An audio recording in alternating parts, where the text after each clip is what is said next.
iOS 26 ত update দিলে অকল যে আপোনাৰ ডিসপ্লে গ্ৰীণ হৈ যাব তেনেকুৱা একো কথা নহয় এটো আছে আপোনাৰ 12 Pro আৰু এটো আপোনাৰ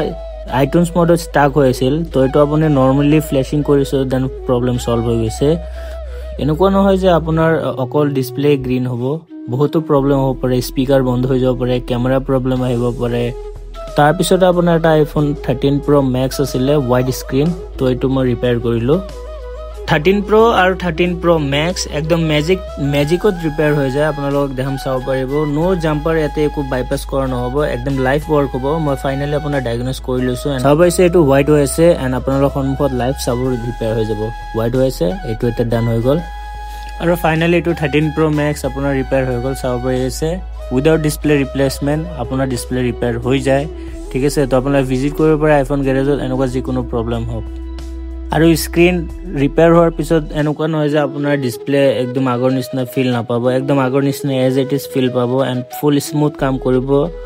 120 হাৰ্টজৰ হৈতে কাম কৰিব একদম ওকে ঠিক আছে তো এটো আপোনাৰ ডান হৈ গল সো আজিলৈ ইমানে আপোনালোকৰ যদি কিবা অসুবিধা হয় তো ভিজিট কৰিব আইফোন গ্যাৰেজত আৰু বায়ত নাম্বাৰ দি আছে ধন্যবাদ